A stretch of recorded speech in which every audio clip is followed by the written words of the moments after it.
Welcome to the Hidden Cove. We're back! Yeah, I mean, it's been a while. I think it's been nearly a year. Well, yeah, closing on air. Yeah, I can't remember what set we... As I see. Okay. Yeah. So that was 2 sets ago, so yeah. 6 months. Yeah, it was last calendar year. Yeah. Yeah. Was it before DLC or after? After DLC. It was. Okay, yeah. so it was around September timeline. I think it was like October, November. Okay, cool. So anyway, we've been trying to work out what the format going forward was. Harry managed to strike gold with his first talk through of Poor Corner. Yeah, I mean, especially retrospectively, I guess the thing we could touch on is, I think the biggest reason why we're still doing this right now is because you spoke pretty openly about meeting people that recognized you. Yeah, so went to a few different set champs around our area, and it was very interesting that they recognized us, and they've actually started doing Poor Corner tournaments. So the fact that and they actually asked if we were available, unfortunately, the day they were doing it was on the day on a Friday night, which is almost impossible for all of us to get to after work. So, and it's still a format that we're playing about with. I've been interested in maybe trying to get our local game store to maybe do some, but it's that thing of alternate formats tend to scare away the casuals. Yes, yeah. Very much so, because they see a term that's like, you can't use a regular legal deck list in it. It's a bit spooky, right? Yeah.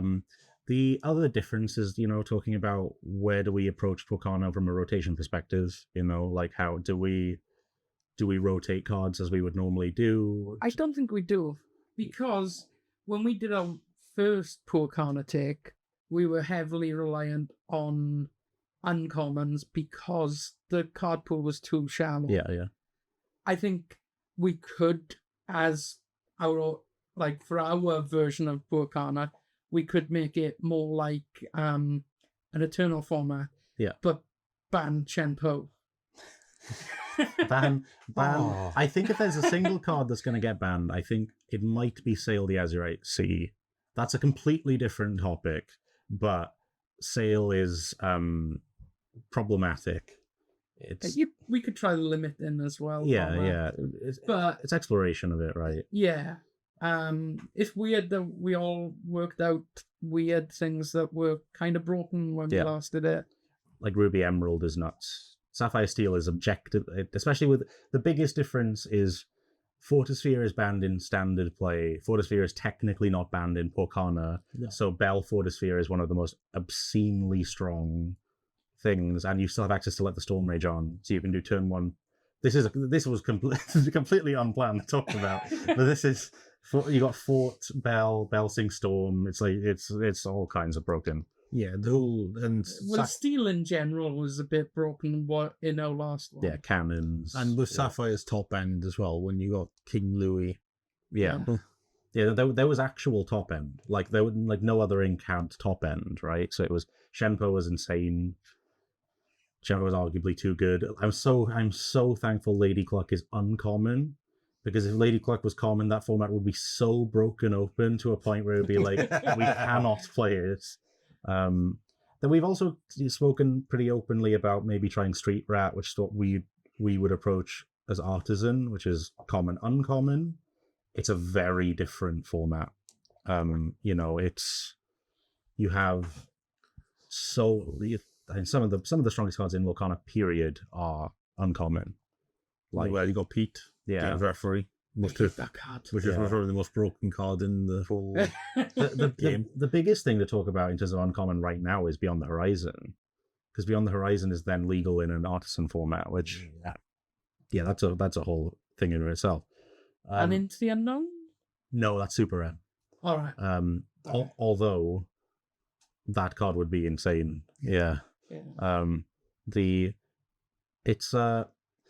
terms of topics, I guess addressing we have been gone. It is mostly on me, and by mostly I mean it is on me.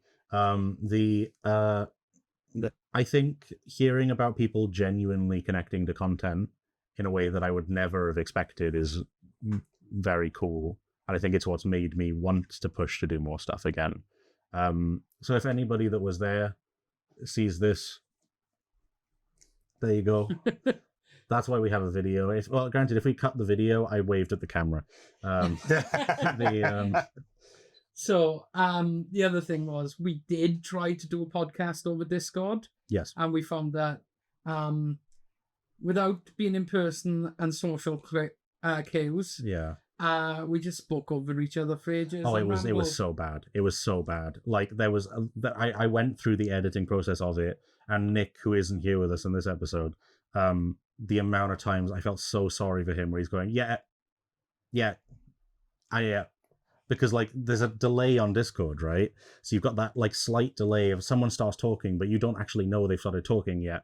So then you start to come in, and then it's just like it's so many like, and it was a nightmare. And as you can tell from just this so far, talker, not so much talker. I pointed to me, Harry, and Mike just because we cut the video for the audio.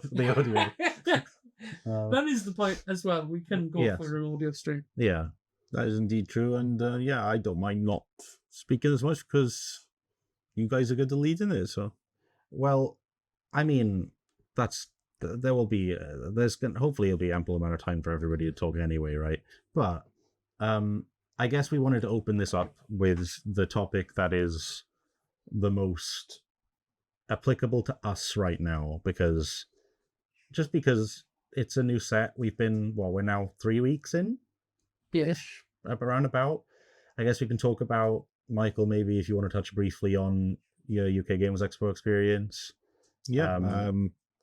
I enjoyed it. I went for the goal of doing better in 8 rounds than I did in 9 rounds at the DLC in Birmingham. My target was 3 wins of a 2-game format, which we're very opinionated on 2-game format. 2-game format. I understand why they do it, because you don't want to give an advantage to the dice roll, but then again, and I found that I'd done a lot better than I'd done in DLC. I got my 3-game wins I wanted. Could have won 2 more, misplayed in them 2 games, don't mind. And unfortunately, the rest of them I came up against was probably the worst deck with Steel Song, which was Ruby Sapphire. Yeah. And I played someone who actually finished 6. Which he played Ruby Amethyst brilliantly, and I was very impressed of some of the card choices he had and how well he finished in the tournament. Yeah, I also want to touch on, if you look on Inkdex, if you're curious, Michael is listed as 65th on that tournament. I did look at the Inkdex after, and his listed on there. Oh, no, it's not. It is. So if you would like to take a look at the Steel Song, that was a set 7 format tournament. But that was the last real big event we've had, though, right? I did the sealed as well. Yeah. So that's to be fair, that is my biggest experience with Reign of Jafar, because I haven't played locals as much this month. Yeah. So I only played last week. I hadn't had time to build a deck. So I played a set 7 deck. Yeah. Still done okay. Yeah. But in the sealed, I done okay. Yeah. I picked out some cards that I really liked. I probably shouldn't have played a couple, but I didn't realize when I was building my deck that they made it that you couldn't use the rest of your pool as a sideboard between rounds. So like there's cards that I should have probably dropped, but it was like, I like that character, maybe I can make it work. Oh, I had a gimmick to it, and it was like, if you get this card and this card, it could work out well together. Yeah. So like I think round 4 I got to table 15. So I was on course to finish in the top half. And I came up against a deck that just shut me down. And then the next round I paired up with someone who was basically playing the same deck, and not as me as the guy before. So he had just so much uninteractive stuff. He was bouncing things back to his hand. Camillo was a nightmare because he was getting it down and then like using Hades to draw 2 cards, and he just had so much synergy. Whereas I didn't have a lot of that stuff.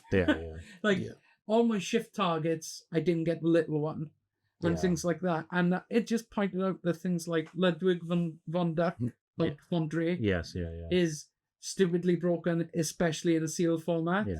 I think he's a very good card anyway. Yeah, he is a good card. Along came Chaos.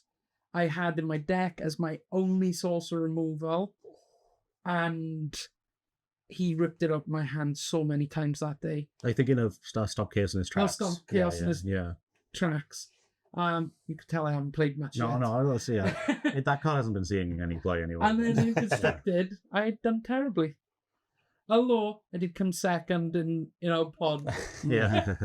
We had the side events. I won't delve into that because that's the side events. I went up for a day with friend of the channel, Jordan. We went up for the day, and it was a little bit disastrous. More so for him than me, but we managed to get 1 pod in. That's about it. I mean, Harry paired first round. Yes, and then I ruined his day. Yeah. We had but yeah, in terms of this format in general, it's a weird one because the first weekend everyone had this opinion of Emerald Steel Beyond the Horizon discard is the best deck in the format, and it has just not proven to be the case at all. The format's actually been extremely varied, I have to say. I'm still Stalwart Ruby Amethyst until they take my bounce package away from me. So one of the things I've noticed is that I'm playing Lurple this set. Just because I want to play some of the new cards. If I was playing Steel Song, or what I have been playing is a full-on Magic Broom Wayward Sorcerer package deck. That's only set 1 to 4. Yeah. The Steel Song, I haven't even included anything from this set because I like control. Yeah. And I don't think anything in this new set benefits it at the moment. Yeah. Even many things from last set I didn't think benefited it. So I prefer Troubadour. I know you prefer Vanessa. Troubadour, I think the only change I would make going with some of the cards that are there is that I would most probably up Vanessa and Troubadour to 4 of each instead of 3 of each, which I ran, just because the 1/4 and the resist on the body and being able to sing is just so much stronger. But to be honest, I think Whole New World's still better than Horizon. Than the Horizon in Steel Song. In some aspects, it has got its place, but I don't think in proper Steel Song. Yeah, it just costs too much to sing it. I will say this past weekend, more traditional Steel Song has been doing a little bit better. I don't know the names of the people playing, but if you know, you can. There's like Volcanoville and there's Ink decks. You can chat. You can look at lists at top. The biggest boogeyman for me has really been Rhino, and just the dawn of Lady and Amber Steel aggro. Like coming from the perspective of the discard deck being considered to be the best in the format, and then realizing maybe you just out aggro it. Like, I get rid of my hand, I can Lady play a free Smee, Lady play a free Calhoun. There's just so many insane synergies in the colors now that you can take it in a mid-rangey way. You know, you can play 12 songs, you can play Corsair's Footstone for strength, or you can quite literally do what people have been doing and play 52, 56 characters and 4 mine. And like, it's been topping consistently. Yeah, it's a very good deck. It's such a good aggro deck. Yeah. When you got a 1-cost Daisy Duck in there. Yeah. Against something like Emerald Steel, it's going to struggle because Daisy's just removing the songs from the top of the deck. Yeah, and I guess the reason why Aggro Steel Song is doing pretty decently as well is the rise of Journal Dogs. Yes, yeah. because like I actually run Churner Dogs last week because I hadn't built a deck. It was something I wanted to try out at the beginning of the Arcasia's Island. And I run into Steel as it was more like a traditional Steel Song list as well. But oh my god, it just destroyed me. I basically give up on turn 3 in game 3. I did take it to 3 games just because going first, I could just race before you could even deal with my characters. But in the 2 games he went first, I scooped way before. Yeah, my perspective on aggro in this format in general is very interesting because I think the format really leans into a very aggro space anyway. Yeah, and you've got these decks that are aggro but are designed to beat other aggro decks. So you've got like base level Amber Amethyst aggro, and then you've got Churner Dogs, which is much more interactive and beats that deck. And then you've got Amber Steel aggro that beats both of those decks because it's another layer of interactivity. The issue is that from a local aspect, I haven't seen anyone play Amber Steel aggro. Yeah. So until I actually see how well it does, I don't know. My wife plays Amber Amethyst aggro. She's not fully sold on Lady yet, but which is a really interesting. Like, sorry, I cut you off there, but it's a really interesting point is that her not being fully sold on the card, like her mindset of just flooding the board. But we can also say she's most probably one of the better players on Amber Amethyst in our area, because she knows how to play it well. And to be honest, when you look at the wider meta, the fact that we've had Joey play.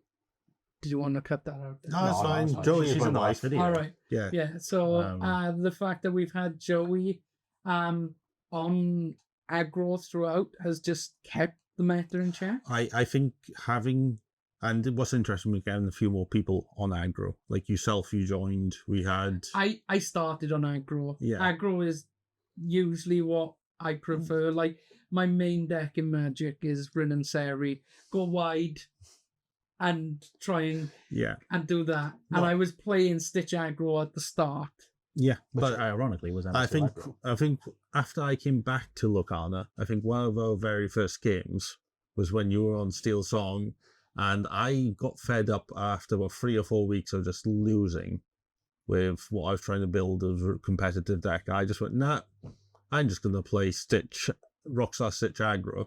I played you, and I played something like 12 characters with Pridelands. Yeah, I was going to say 16. Yeah. But... it was something like 12 characters. I had to stop because I had 2 cost in hand, so I didn't have ink.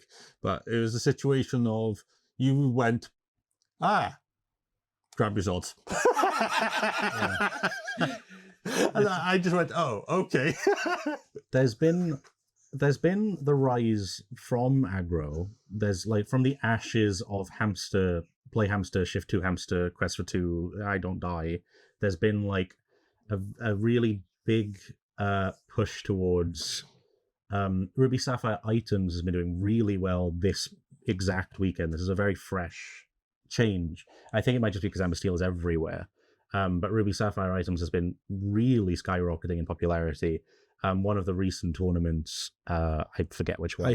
But I also think it's doing more in popularity at the moment because it needs to combat the Emerald Steel discard. Yes, yeah. So it needs to be able to outdraw it at stages. Without Tyrum, they can't. Yeah. But going back to our local... There is also... I do think that Ruby Sapphire doesn't struggle as much into discard because you empty your hand so fast, and then you just dig for what you need.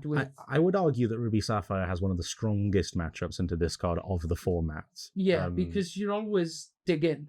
You're looking for that perfect start where you can go turn 1, popsicle, maybe a bell. Like turn 2 sail pop.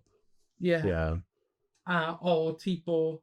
And then on turn 3 you do a Grammatala. and then you basically set up because she could sing most. She could sing most of what you've got. Yeah. And you set up, and then it's about playing the items as soon as you get them, and whatever you choose to be your top end, whether that's so shiny or happy as a clam or anything or shark. Yeah, and that's one of the things I like appreciated in our locals without having the likes of Joey, who was on aggro, and then you got yourself now back on Trainer Dogs. You got a few others that are on aggro style decks. Yeah. It's very interesting that it doesn't allow a very control locals, which I think at one stage we did get to where it was just who had the better control.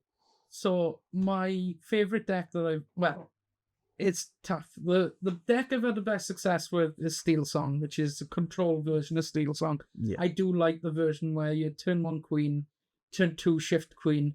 Oh, that cultivated hand that you tried to get, gone. Whole new world. Yeah. Goodbye. And then just control the board. So just make sure that I've got 2 ink, 2 queens, and a whole new world, and I'm good. That is my ideal open. That is probably my favorite deck. But the deck I think I found most fun to play is Ruby Sapphire items before the ban. But it was before I've been trying to make it work since set 1. Yeah. And when it finally started working in set 4 to set 6, Yeah. I really had fun on that deck. Yeah. I do think that it got a bit broken towards the end. But I would have been happier with the errata that they leaked on the app rather than the total ban of Hiram. Yeah, it's a weird one. I guess we're in an insanely high power format right now because we are about to see some of the most iconic and important cards in so many of these decks leave the format in a matter of 6 weeks. So like, Tamatoa So Shiny on the top end of Ruby Sapphire items, the cantrip item, well, obviously one of them's gone now, but the other one, the Popsicle, and like Ruby Amethyst loses B-Prep potentially and the entire bounce package, B-Prep being by far the most devastating hit. You've got so many decks that... Well, we can talk about Steel Song, the fact that Whole New World's not getting reprinted. Yes. That's been confirmed on the Discord. So, Swords. There's just every source of removal so far. We don't know what's going to be... Yeah. Because they said the next set's going to have half. There's 102 reprints, right? Yeah. And I think we've had like 4 or 5 announced. We know that it's Honey Wizard. Giant Tink. We've already had Forceful... is BLT coming back? Yeah. We've already had Forceful Duelist in this set. Yes. And Stitch. Yeah, Rockstar is also coming back. Yeah. Yeah. I would assume that maybe we get new Dog as well if we get in Rockstar. Because just to have a 1-drop Stitch, yeah. To have a 1-drop Stitch, because I know there are 2-drop Stitches. There are 2-drop Stitches, but like... I think the best one is in green, the Fire Spitter one. Yeah. I mean, it absolutely is, yeah. So then that limits you to Lemon Lime aggro. Which is in a great spot with Chernodog, but you'd rather just play Chernodog. Yeah, because that's what I'm actually playing at the moment, is my own brew of Chernodogs, where I'm running Rockstar Stitch because I want to play with the card before it goes away. Yeah. Which isn't going away. Yeah. I will touch on... Before we move topic, the only deck I think I'm qualified enough to talk about has just been Ruby Amethyst and how it's been going this format so far. And this fight between 3 completely different decks, all of which fighting for the top spot of how do you play Ruby Amethyst? You've got Shark. Shark Evasives did really, really well last format. To a point it was legitimately one of the best decks in the entire format. You had... Control really saw a step down, and it's kind of seen a bit of a resurgence. The Sea Witch Queen has been a really interesting tech that's been seeing a lot of play. I've been testing a lot with the new Hades, been testing a lot with the new Madame Medusa, and the new Gothel. I think the new Hades is the only one that's going to stick long term, the Medusa is crazy, but the Medusa is one of those cards that's very coin flippy and obscenely good on the play and terrible on the draw. And it's just one of those interactions of like, how do we navigate? Because Ruby Amethyst has this identity crisis of what's our turn 2 and what's our top end. And then the rest of the deck is completely solved. Like your 1-drops are fine. Your mid game is where you got crabs. You got was the best card in the game. Fox. You've got Fox, you've got Finders Keepers now, you got Pirate's Life, you've got these cards that are, especially in Shark at least, you got like these rock solid Peter Pan Shadowfinder, Genie or Rabbit.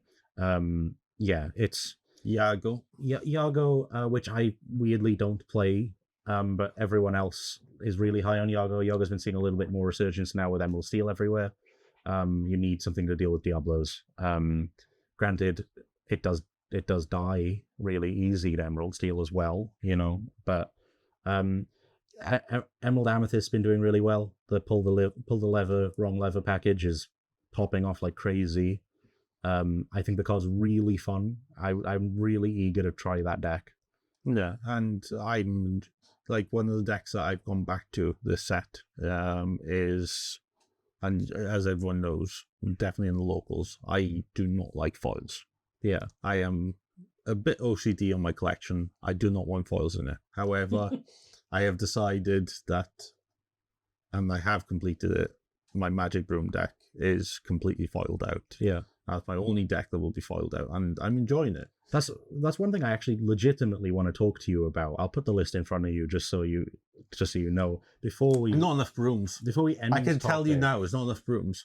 the deck that won the CCS 11K having access to 8 brooms and 4 Yensid, which I can sort of understand what he's doing, because having a 1/3 body on turn 2, which potentially can get you 2 draws. yeah, If he's choosing to banish the Magic Broom, is absolutely huge. If you've got the second broom in hand, then you don't banish it and wait to at least get quest for free in.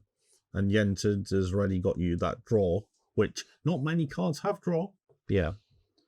And in the 2-drops slot, there's not much doing what Yensid is doing. It's an aggro card that also replaces itself. And it doesn't die to Steel Song. Yeah. And Amber Steel is everywhere, you know. I really do think that Amber Steel aggro is the first time we've ever seen a true tier 1 aggro deck. I think it's a deck that, until we see a lot of these core pieces rotate. In the first couple of months of Chapter 1, Yeah. before there was any set champs or anything, but Just evasive format, right? Cusco, Yeah, Cusco, yeah. Lemon Lime, Mad Hatter, like a lot of these Cheshire cards. Cat. Cheshire Cat, a lot of these cards that were like Flynn Rider, which has actually been seeing play again, which is crazy. Like, yeah, it's the format, as you can obviously tell, is super varied. Which is good for the game. Yeah. Like 100%. I would say, ironically, I'm quite happy with where the game is. Now, how does that apply to, I can segue, how does that apply into a competitive, truly high-stakes format? It'll be fun, because when we played DLC, there was basically 3 decks. Yeah. I was on Steel Song. Yeah. If I came up against Ruby Sapphire, I was definitely drawing or losing. Yes, yeah. If I came up against Ruby Amethyst, I had a better chance of It's winning. like a 50-50, right? Yeah. And then if I came up against the Mirror, it was just a bit who could pull the songs and Yeah. hit the other person with the whole new world first.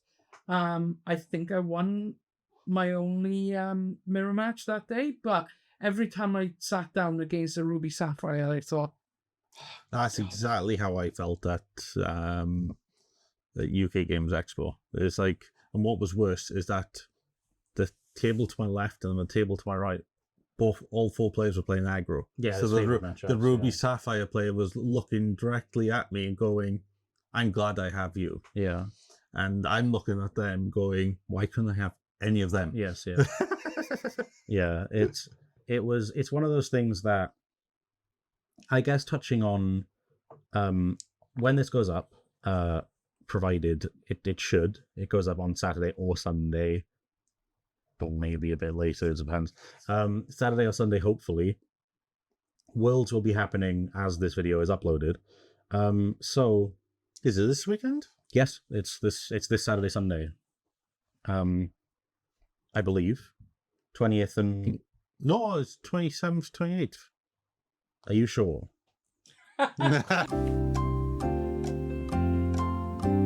Did you find out when Worlds is? Yeah. Yes. Well, so Worlds actually was the following weekend. The reason I know that is because I have family commitments on one of the days, and You want to watch Worlds instead?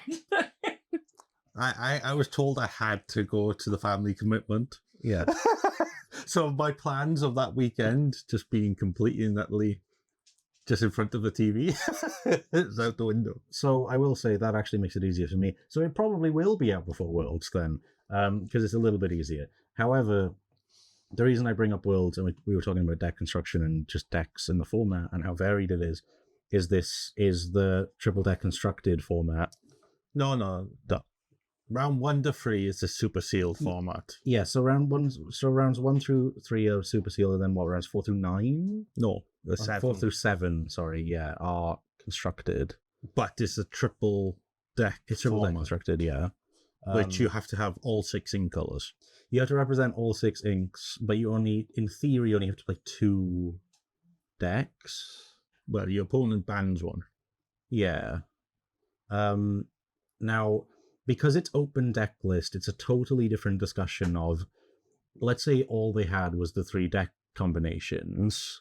It would be such a different discussion entirely if it was, I have Amber, Steel, Ruby, Sapphire, Emerald, Amethyst, but I built them completely differently to how they're traditionally built. So if you ban the one that you think is aggro, oh wait, Ruby Sapphire is an aggro deck, right? It's a completely, that isn't the case at all. They're completely open. Yeah, but the thing is that you already know that you have to represent each of them with the colors on top.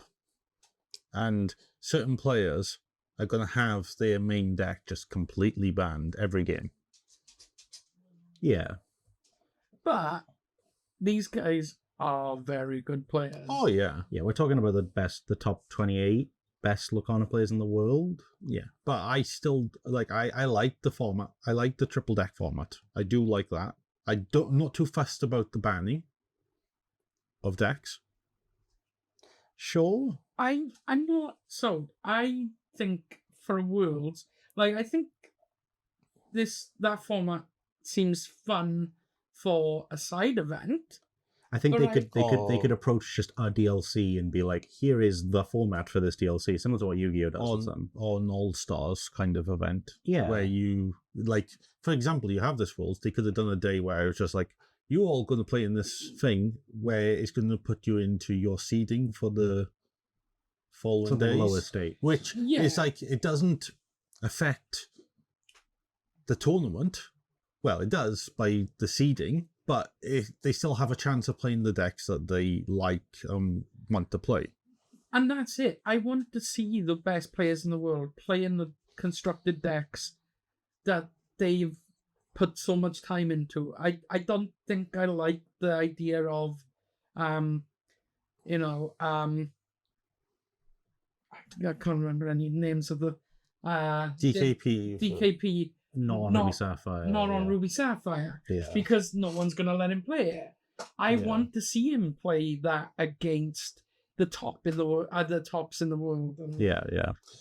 So, and I do like the idea of the triple deck format. I think it should be more. You put your decks forward. You go into the game. You look at what your opponent is and what decks they're playing. You have all 3 deck lists in front of you. What you then decide is what decks you're putting in as first, second, and third. That is hidden information. They do the same thing. And if you don't make it to a game 3, they don't play with the third deck. But what it should be is that, so you potentially play deck 1 versus deck 1. If you lose, that deck gets removed. So you then onto your second deck. where the opponent can choose to stay or change. If he changes, he can't reuse that one. But I think that format would be better because it means that you're not banning. Yeah, I think it needs work, just like the 2-game format. And I don't think the way to debut it is the World Championship. Super sealed for your World Championships and having 3 games.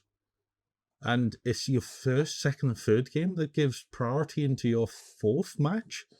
So you're basically going in. I think it is dice rolls on every of them, which I'm glad it is. But the fact that you could be paired, you could have the worst packs known to man. You could literally be in trouble going into sealed and lose all 3 games because you've had the worst luck. And then can you imagine Norriton as hitting an evasive in sealed? What I will say, to play devil's advocate a little bit, is one of the things is there's a few of these Lorcana pros coming in that are formerly Magic pros, and as Magic players, you have much more experience in a sealed pool, so they're automatically having a massive step up. But I don't think you should be playing at Worlds. I understand. I don't agree with it either, but I understand the introduction, like bringing it in. It's just choosing to bring both of these in at Worlds feels so gimmicky. I think having they just make these up to go, this is why we had to take time to announce Worlds. This is why we announced Worlds and Ursula's return, and also you're not allowed to come. This is why. No, it's that situation of if they had it like it was a fun day and it was like we're pitting the best players against the best players in super sealed in this triple deck format, but it doesn't count towards the Saturday and Sunday. I think that would have been a more interesting situation. In my opinion, I think your ability to play sealed is important because it shows your depth of knowledge and adaptability, but it shouldn't be debuted in this when it hasn't been present throughout the entire format. Yeah, this Worlds lineup was determined on constructed. Yeah. And one deck constructed. Yeah. And 2-game format as well. Until you reach the top cut. But yeah.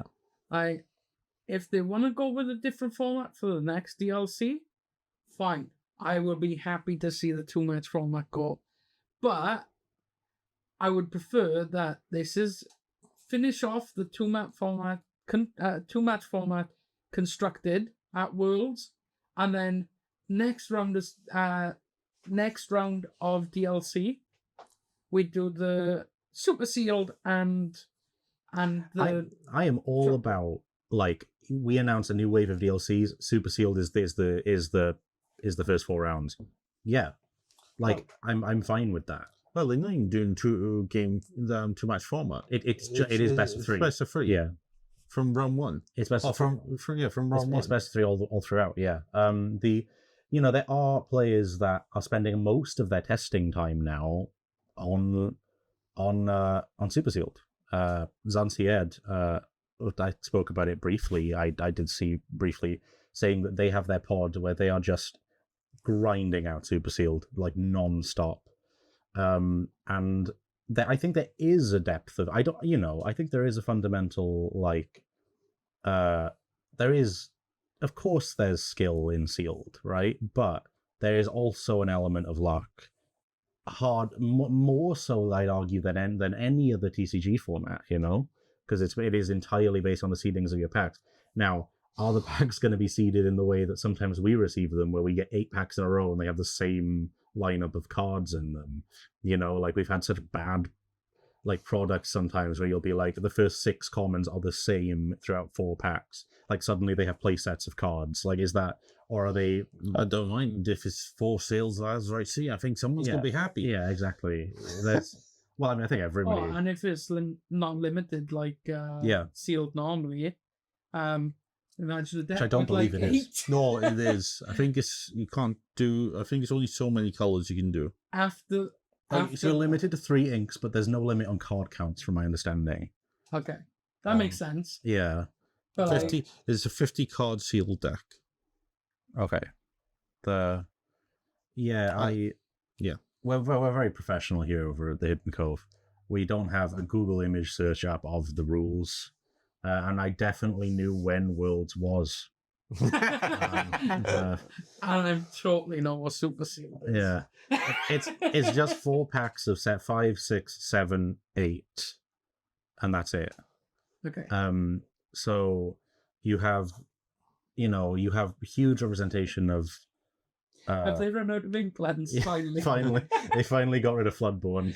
They can't do another tournament with Floodborne in it. I've been pulling beasts recently. That's all I've been getting for my Floodborne packs. I hit 2 tragic heroes recently. That's not bad. Yeah. Maybe don't I need got them. a foil Lilo in the pack I randomly bought yesterday. The legendary one for the new set. Oh, that's a really good hit. That's the second one from that box, because someone at locals on Friday literally pulled a foil Lilo from that box. And this is a new box, because we need to Google for a lot. True, yeah, we do. we do spend a lot on products. But we've been having good turnouts as well, which means that, like, I am, like, last week's turnout for local. That was the lowest it's been for a while, isn't it? But that was 12 people. And that was low. Without Matt, Alid, Steph, Callum, Nick, Greg, TLV, and you, right? No, you were. I was there. Yeah. And Joey. And Joey. Yeah. Steph. He says maybe says Steph. There's like at least 8 people missing. Genuinely, I also think it's good for locals at the moment, that the fact that we're getting so many new players coming to our locals and playing. Yeah, I do wish that we could be a bit more casual at times, or that we had a casual night. I'm going to put my hand up. I felt so guilty. I played 2 of the new players the Friday before a set champs on the Saturday, and I felt so bad playing Steel Song against them. Yeah, I have honestly played people with my competitive deck because I need to get the reps in. Yeah. And then gone, and it'd been over so quick that I'd gone, tell you what, I'll grab a pre-con, or I'll grab a pre-con or something so that I can help you out. So what I did was I grabbed Magic Brooms against one of them, and they like Magic Brooms a lot, and I said, well, unfortunately, a lot of them are getting rotated out, which is quite interesting, because I've still, in my deck box, I have a bunch of the Magic Broom stuff for them. They haven't been returned on the Friday yet. Yeah, I think they were in last Friday, but I missed them by the time I grabbed the stuff. And then the partner I played, I just swapped decks with them, and they were playing Steel Song against me, and it definitely destroys a pre-con deck. I couldn't have anything stick to the ground. Like everything I played just got removed instantly. As from a casual perspective, ironically, one of the things we spent the most time on this format so far is Palace Heist. Palace Heist in general we've been playtesting a lot of, and I really, really do enjoy. Okay, yeah, that's fine. Don't worry, I'll bring her in, and then we can have dog hits. Okay, yeah. Come on, we're in this. You could be the new face of the Hidden Cove. New 4th member. Yeah. There you go. What do you think about Amber Seal Aggro? What's the? She's on yellow, blue dogs. Yeah. Oh yeah, she's on puppies. Yeah. We've been playing a lot of Palace Heist. Palace Heist has been a lot of fun. I am very excited for Fabled, because I finally get to have a theme deck that I can build and put on the side and just have like a silly deck. I absolutely, it's the discussion point of, we've been seeing there's been this general consensus worldwide that a lot of people are saying that the game is losing players. And for us, ironically, has been the complete opposite. But I don't know if that's a result of other local areas losing their communities. But they're all Swansea based. Yeah. That's the problem. Is that if we've heard that some of Newport's scene is just finishing. Yeah. Cardiff scene's struggling. Yeah. Is struggling, but those guys aren't coming to us. Yes. Yeah. We are just picking up more local players. Yes. Yeah. We're reaching a point where it's just we had a 32-person league, which, you know, there'll be people that are like live in like LA that are like, oh, we had a 64-person league, it's not a big deal. Like but for South Wales, a 32-person league for any card game is nuts. So we are experiencing, like, I think we're in an interesting point where a lot of the players that were around set 1-2 format are starting to maybe resent rotation a little bit. So I got some strong feelings on rotation. I think, yes, it's needed. I do think it is needed. However, and might go down the wrong way, it's a very expensive TCG compared to some others.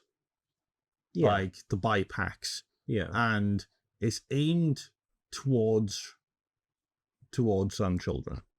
So it is aimed towards children more. Yeah. Like you say that it's got Disney IP. Yeah. But look at the IPs that they are highly pushing. And it is Great Mouse Detective, Treasure Planet. Yeah. It's all Robin Hood. Yeah. Sword in the Stone. Yeah. You could say that it's aimed at Disney adults. Oh, it's definitely aimed at Disney adults too. But they also want to get kids involved. I would say that to me and my wife are Disney adults, Joey. Yeah. You're definitely a Disney adult. Yeah, we prefer the term Disney child. Adult that enjoys Disney. Because we don't want to be lumped in too much, but very much so this. Yeah, I mean, the game is expensive, but every TCG. So, going back to Birmingham, the amount of players I played that actually were considering dropping the game because they just can't financially keep up with it. And a lot of them, I didn't play against anyone probably under the age of 25. Yeah. And if a lot of them were considering from a financial point of view that it's just getting too expensive, then how can you can get the younger generation in the play if we're struggling to pay for it? And by introducing new rarities that will bring the collectors back, so the collectors can buy as much as they want of the high rarities. That's very intentional, right? Like Iconic coming out is like the collectors Enchanteds are only worth like 50 now. We need a card that's worth like $1,000. Yeah, but I thought Iconic's the more expensive. Iconic is the one per. Well, Enchanteds are still one per case. I think then there's also the other. Epic is lower. Yeah. Epic is one or two per box. I thought it was below legendary, above rare. No, it's not above legendary. All right, it's between. So yeah, it's considered a high. It's considered it's legendary, like in the foil slot, foil legendary, epic, enchanted, iconic. So okay. It is higher, but it's that situation of, and I was sitting down chatting to one of the players, and I actually, like, after the box I got at Expo, where it only had 3 legendaries in it, I was like, I paid retail price at the Ravensburg stall at UK Games Expo. I could have got cheaper elsewhere, but I wanted to get the promos that you get for buying from them. However, the situation is that when I'm looking at that aspect, £120 is a very expensive. But you compare it to Yu-Gi-Oh's boxes. Yeah. Yu-Gi-Oh's boxes tend to be very retail 80, but they're lower. We sell 20% below retail, and I think our Yu-Gi-Oh boxes are 86. Sure. But you can find Yu-Gi-Oh boxes for 60. One Piece has now come up to our level. Yeah. So it's £5 a pack and 120 for box. for a box. But they're 24-pack boxes as well, right? Yeah. Yeah. That's the same as us. Oh, that is the same as us, isn't it? Yeah. Magic is more expensive, but Yeah. they are 30-pack boxes because they dropped from 36 down to 30. Yeah. And Pokemon's 36 still. Yeah, and But that's and that 140? 140, Yeah. 150 maybe. Yeah, but people, those, if you're going to find them at retail, right? Like, but it's that situation of when you actually, when I was talking to them and I was discussing it, is the fact that some of these legendaries, especially this set, is not as much. Like you got Namara, you got Lilo. They were probably the most expensive legendaries in the set on the second-hand market, which also Ravensburg don't like. They don't like the secondary market.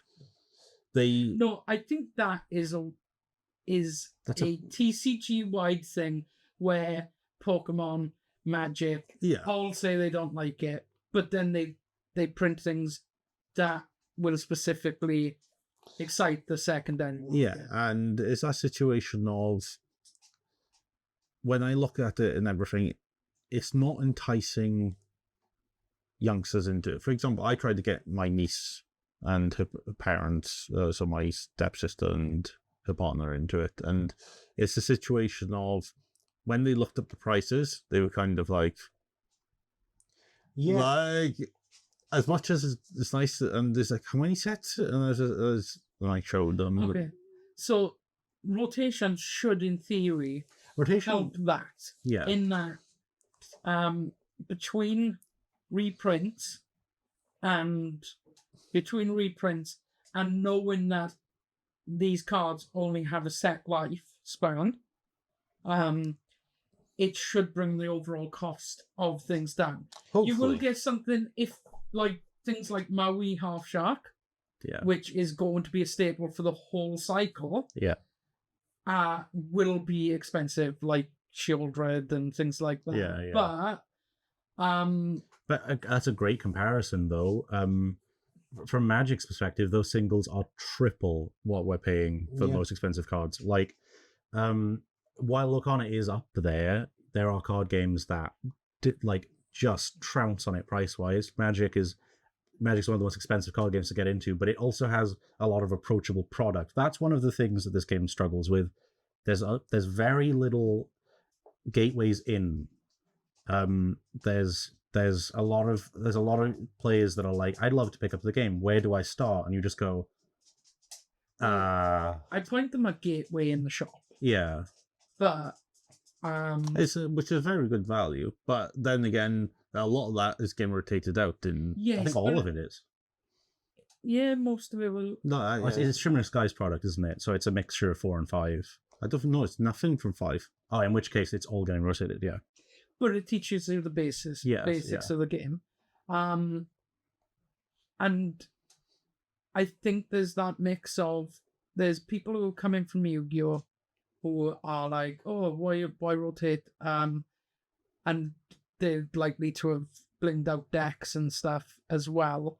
And now they're seeing the Magpie drop in value. I held on to foils. I'm like Michael, I don't collect foils unless it completes my playset. And as soon as I get 4 non-foils, I shift the foil one on. As I said, though, mainly to Harry. It was the only reason I'd done it recently was because of the Broom deck, because I just enjoyed it that much. I just went, actually, having one deck that's foiled. It's also, from an Infinity format perspective, that's fine. You know, like, I'm not getting Whole New World foils. Yeah, well, you're not going to get the top 28 ones. No, I'm not getting them. The non-foils, absolutely. But oh yeah, I'm going to be playing as many stores as I can that weekend. Which I will say we have less stores now. Like, there is a problem. Like, outside of our bubble, there is a real issue of people are kind of falling off the game a little bit. And I think rotation will either oust the bubble or blow it up hugely. Yeah. So less towards you, because you don't collect every single card. Not anymore. but more towards you because you do try to clean. You did have playsets of everything. in the beginning. Yeah. I also have playsets of most cards, I will say. think until last set, I've so sets 1 to 6. I've got Yeah. 4 of every card, apart from in some select cases. Yeah. So- So Weirdly, also do. BLT. Yeah. So looking at going into the new with Fable coming along, Yeah. it most probably is going to be one of the first time that I might actually not buy a single booster box. Because why would I when I've got But we play often, sets of we every often set? cases, though. Yes, but all of these new people that we've Oh, yeah. seen since, like, we had a strong start, here. Absolutely, yeah. And I think probably 8 of us are still there. Yeah, fundamentally, I think maybe only about 8 now. Well, yeah, I started and I fell ill and came back. Yeah. I I mean, I left for Floodborne format. I wasn't present for Floodborne format, but I've been present for every other format.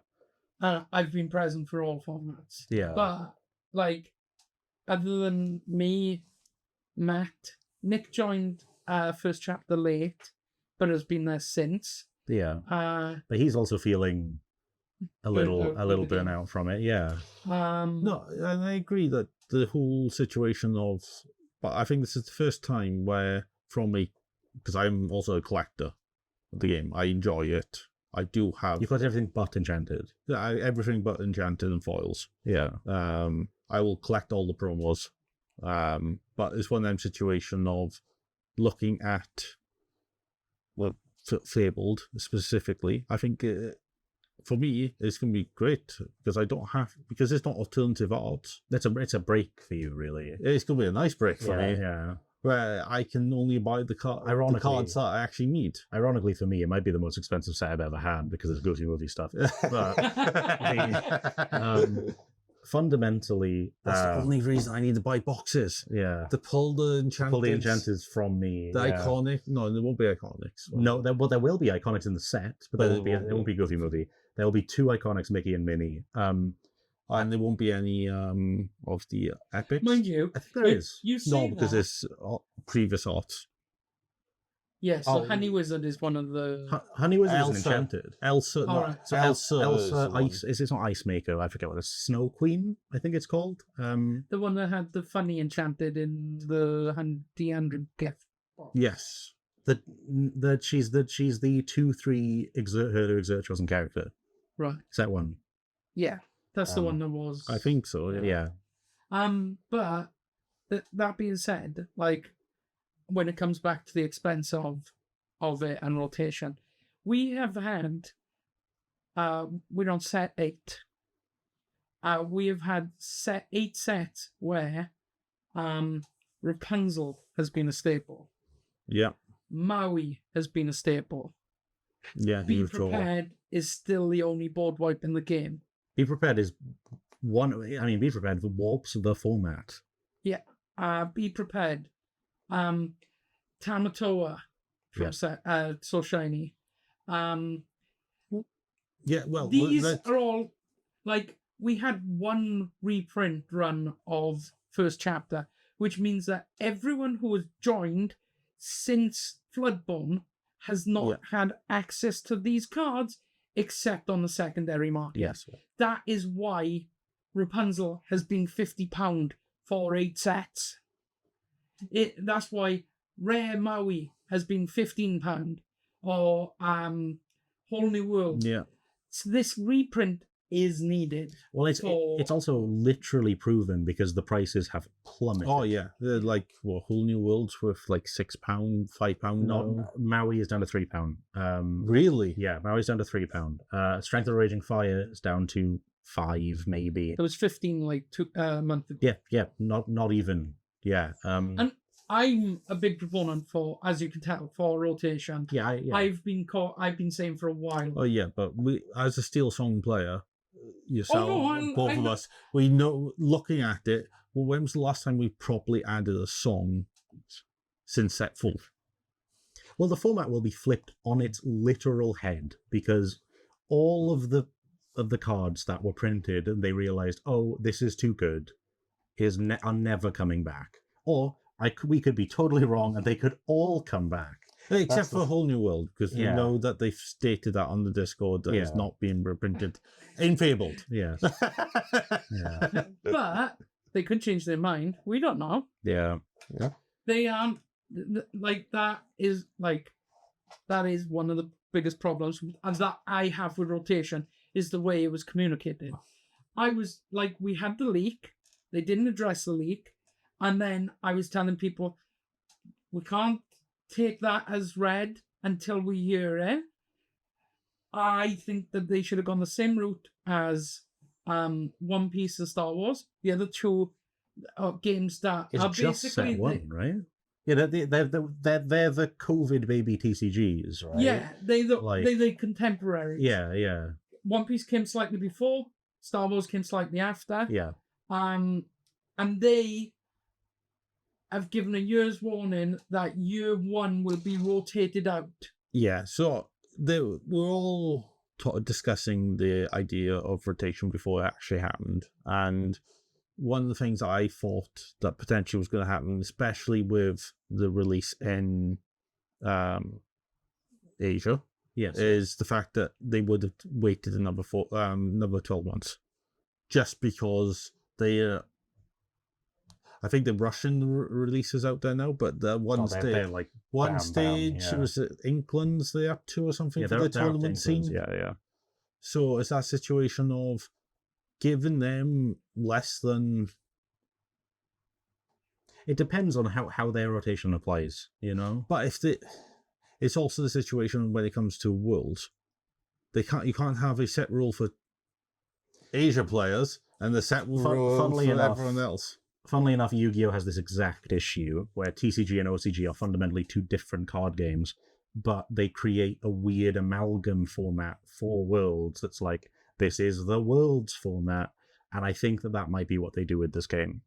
I think we're just going to be in a position where, like, suddenly it's like, the past 2-3 sets, they're not here, go back 3 sets, and then play Worlds. Like, I think it might be something like that. Which, in theory, wouldn't be terrible because for example, if Return of Jafar wasn't legal at Worlds, it's that thing of, well, all of the opportunities to get here weren't with this set. I don't think that's the worst thing in the world. I don't mind that it is. It's not something I go, we shouldn't be playing the later sets, but I can understand why you could justify going, this isn't legal. This wasn't part of the card pool when we run the qualifiers.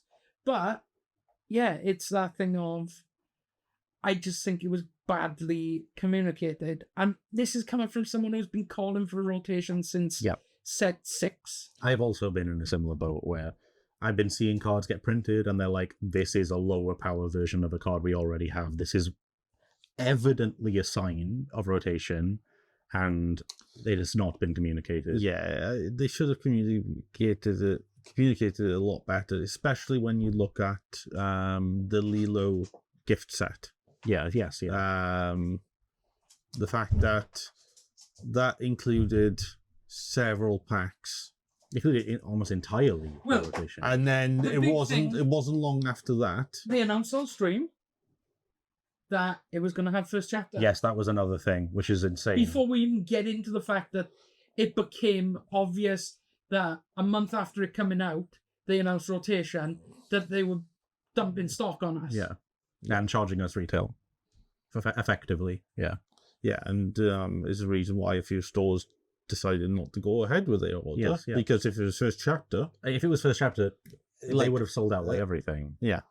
The Lilo card is lovely. Yeah. I do like that card. I'm excited for the Elsa one, personally. But what they have done, at least for the Elsa one, is all going to be legal packs. But I mean, at that point, rotation's already happened, right? So, because that comes out in like November. Was that a Christmas product? I believe so. Yeah, I think it's like an October-November release. Yeah, it's not part of the main release. It's not part of the Fable. No, Yeah. it's its own separate release, which is going to be very interesting. The fact that they're going to start doing that. Well, I think it needs to happen. Like we have a lot of examples of products. Like I mentioned before, there's a lot of product droughts in this game. We have starter decks that are not shaking the boat at all. In fact, I guess maybe you have more experience because you've been selling them literally, but I have not seen anyone really pick one up for a few sets, you know? I'm the odd exception. I pick up every single starter deck. Just to have it, yeah. Because Michael is insane, yeah. Insane. Yeah. But it's also when we get first chapter ones in, people pick them up Yeah. and For they the buy pack, a £15 pack. Yes, yeah. And then they go, you're new, here's cards. Yeah, I've definitely not done that before. But at least with that, the reason I do it is so that I can, when I have one of my mates who comes down from Bristol, or anyone else that is interested, is that I can bring out pre-con decks. Yeah. I can bring out very similar level of pre-con decks every time, because the worst thing you can do is bring out a chapter 1 versus a Because chapter they're designed 6. together, right? Like, they're always designed with the other in mind. For example, I could bring out the Elsa one versus a chapter 1 one. Yeah. Which we know which way that's going to go. Yeah. How nice is the red-green one? Because that one wasn't good from chapter 1. Oh, no, I mean, like, from the perspective of, there's just pack filler in the starter decks and in like there's vanillas, right?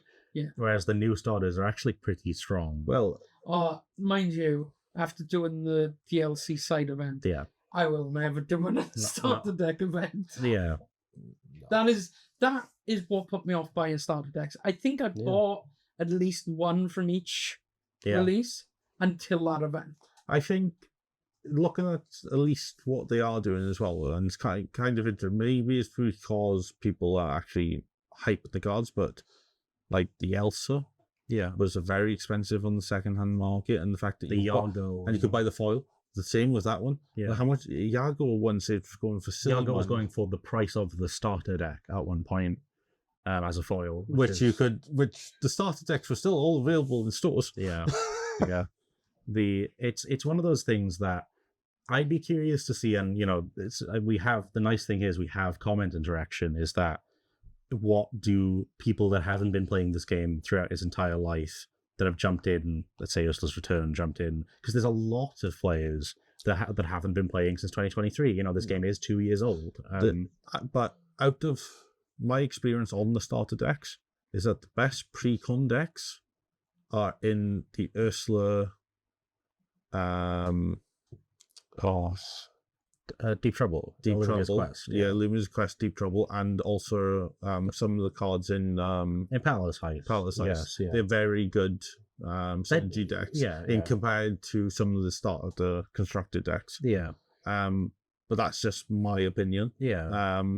I'm also a bit swayed with the fact that you had Yensid foil. Yes, yeah, and I mean, I love the Palace Heist because it's got the foil Goofy. We have had great products. Like the Palace Heist, I think, is an example of just knocking it out of the park. The Palace Heist nails it. You don't have to be a TCG collector to play it. They've designed it like a board game, which is quite nice. I really like.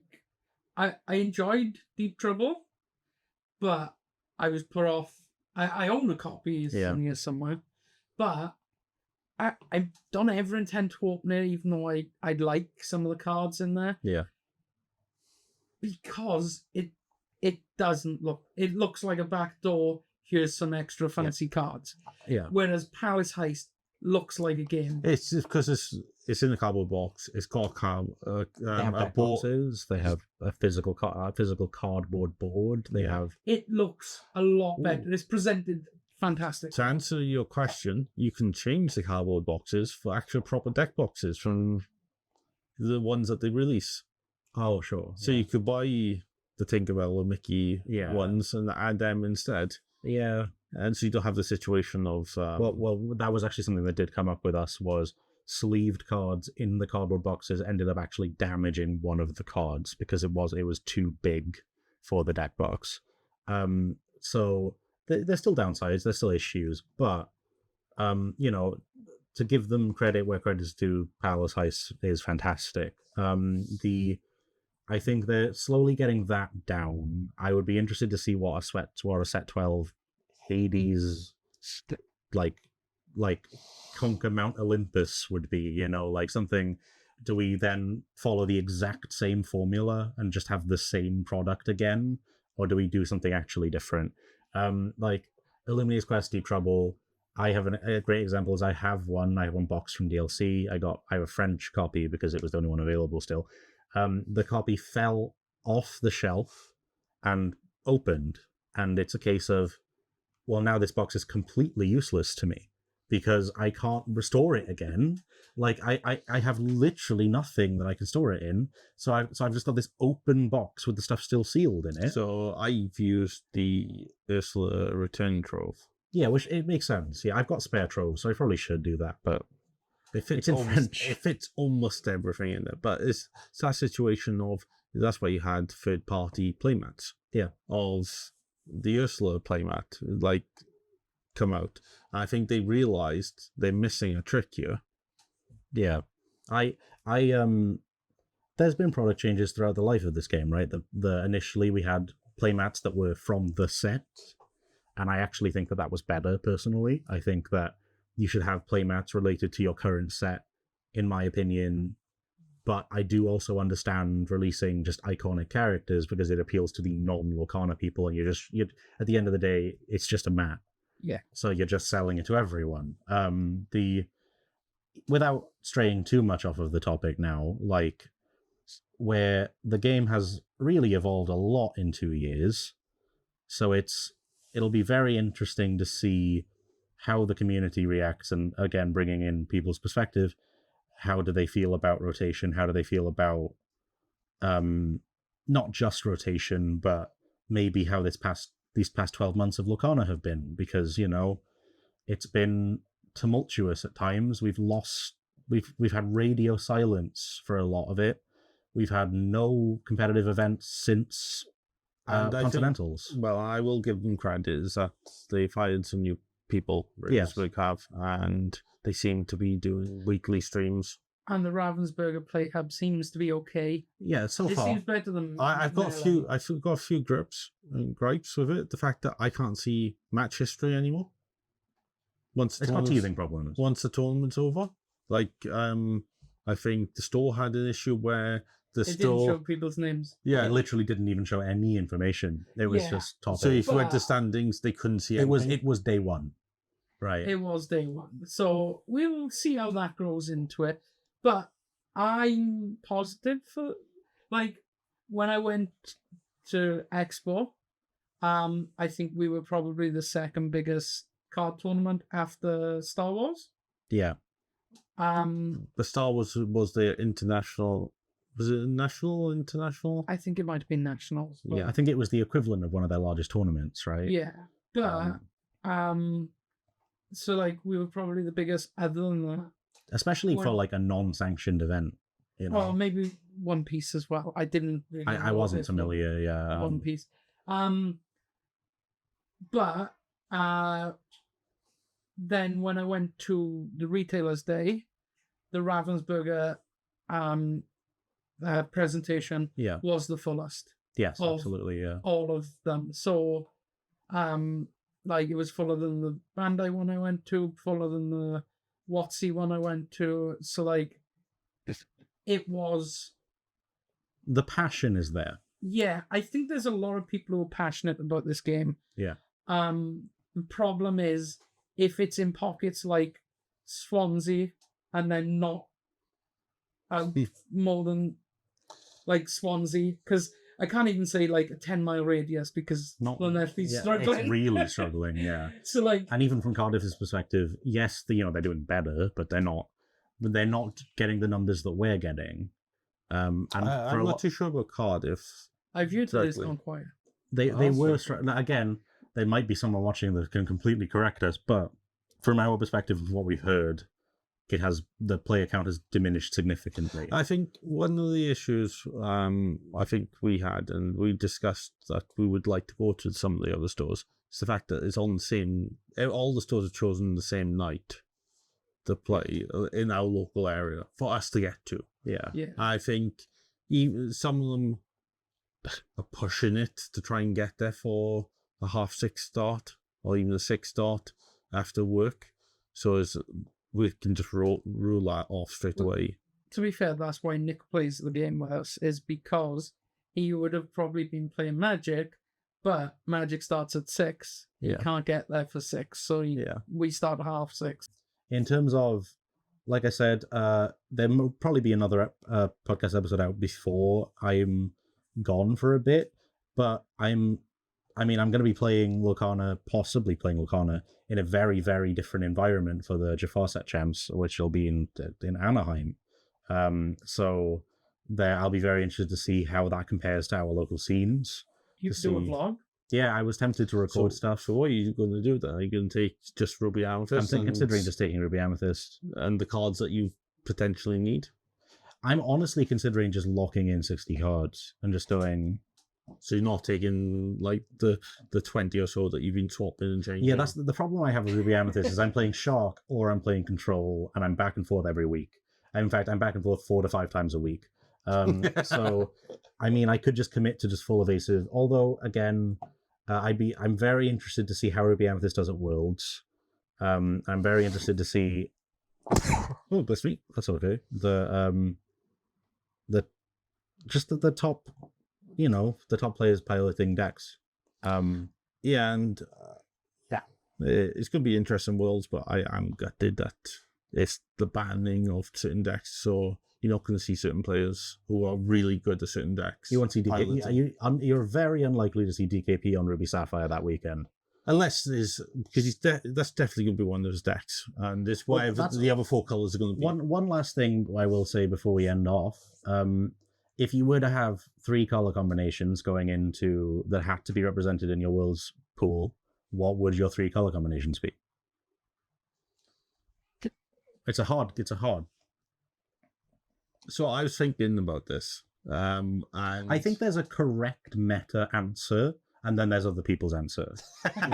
So, in other words, Harry's answer, and then Michael and Ricky's answer. No.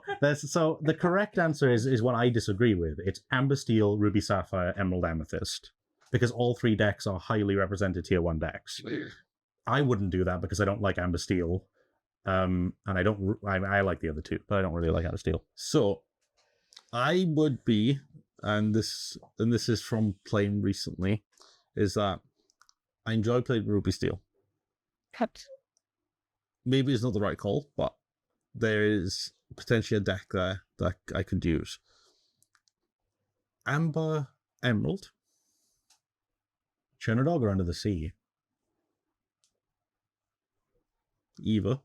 Most probably Under the Sea. Yeah, but Chernodog the aggro might be enough to put people to ban it once they find out. Because that's your only aggro deck, and they're bad into aggro. And at the moment, I'm enjoying Blurple. So Sapphire, Amethyst. Or the other thing I just do is I just go Ruby Green, so Emerald, Ruby Emerald, and go down the Queen of Hearts line. At Worlds. At Worlds. As my complete and utterly weird deck. And then it'd be Amber Steel and Blurple. I think I'd have to play, just because these are the 2 decks I've played the most. There's Steel Sun, Ruby Sapphire, Ruby Sapphire, Emerald Amethyst. And Emerald Amethyst, and go, please ban Emerald Amethyst. Please ban Emerald Amethyst. I think in my perspective, it's Ruby Amethyst, because I love Ruby Amethyst. Probably Emerald Steel, and then Blue Green. Maybe I would go that way. As well, because no, you mean yellow? Oh, sorry, yeah. Puppies. It would have to be puppies because it's the last 2 colors. Actually, you could do different versions, but in which case, no. Ruby Amethyst is the locked one, and then it's Sapphire Steel, and then Under the Sea.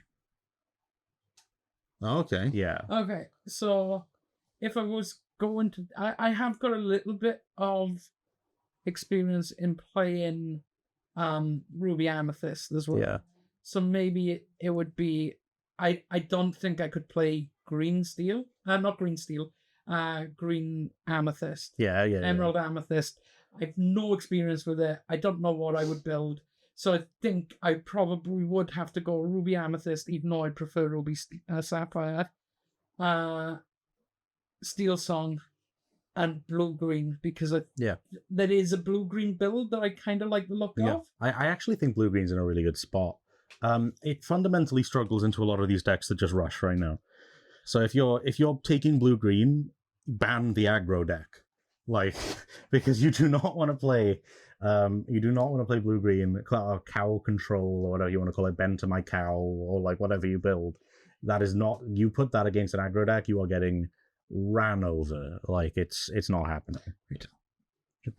But yeah, I think my bet, whoever takes the tournament, I would not be surprised if it's Ruby Sapphire, Amber Steel, Emerald Amethyst, and it's Emerald Amethyst tempo, Amber Steel aggro, and Ruby Sapphire DKP style. I think that would just take it, if I'm honest. I think the format favors fast decks, unless someone shows up with the most insane mid-range Amethyst Steel and just wipes the whole field. You never know, you know. You got 28 of the most talented deck builders and players in the world. Like, it could go anywhere. Yeah. Okay, so wrapping up, let us know what you want to see going forward. Do you want to see us talking like this more? Yeah. We probably should have put the light on at some point, or got a ring light, because I just realised how dark it's gone. We have the sun, kind of. But let us know tell us what you think in the comments below. Drop some questions and we can answer them going forward. Yeah, we could maybe do a Q&A section, or even, would you prefer shorter form stuff cut up? We'll probably experiment. I might do some shorts out of it. We might have the dog coming in as a short, just because why not? It'll be fun. You know, that's a bit where she cries. Yeah, Yes, please. Yeah, Don't include that. We could just have a lot of moments that just chug it together, see what works, see what people are enjoying. If people don't like seeing, probably like a 2-hour podcast, like on their feed that they just. But then a lot of people really like having background noise, so you know that also works. So it's we'll figure it out. We'll do different stuff. I personally like longer form, but that's me. I like long. I'm struggling at the moment on YouTube to find long enough content. I like long form. I want to deep dive into, like, and we could do it at one point, about the staples of this game, the like set one staples. What, like, we could do like something that's kind of like, what is the Lorcana Power 9? Yeah, we could have the meta recap of every set and have a 9-hour podcast talking about set. Back in my day in set 2, it was Ruby Amethyst and Ruby Amethyst. Unfortunately, I can't. Wow. No, that was set 3, wasn't it? I was going to say, I won the set 3 championship on Steel Song. Yeah. Yes, yeah. But set 2 was Ruby Amethyst. I wasn't there, so I dodged it. Ironically, I love Ruby Amethyst. We didn't have a set champs, though. So no. It was the Dark Ages. Yeah. I hated that fox. I so wanted the fox to be the first card banned. It's funny now because people think it's like only okay. Like a lot of decks are cutting it now, even, which is crazy. I hate that fox. When I first created Blurple, I didn't play fox. Yeah, I now changed my mind and gone back. But well, you know, if Ravensburger, I mean, we've been slandering them all podcast. If they are watching, you know, reprint Merlin Crab. Otherwise, I'm fine. All brooms. Just reprint Merlin Crab. No other reprints. No. Robin Hood. I want Champion of Sherwood and the ones on the thumbnail. Yensid with no brooms. Sorry, I want Fantasia again, please. Yeah. No, you can have Churner Dogs. Yeah. Churner Dogs going on. Yeah. You can have Churner Dogs without the Churner Bog. No, just reprint Crab. Okay, so we're gonna wrap this up. Keep illuminating. Yeah, where can you can find I guess Ricky will maybe get Ricky on Blue Sky because we both have Blue Sky accounts. That's where I share all my Lorcana stuff. And Michael also has a Blue Sky account. He doesn't use it very much, but it will be in the description. And then Ricky, I'll get you on making one just so we have one. And then so we'll have social media. If you want to follow us specifically tied to HiddenCove stuff.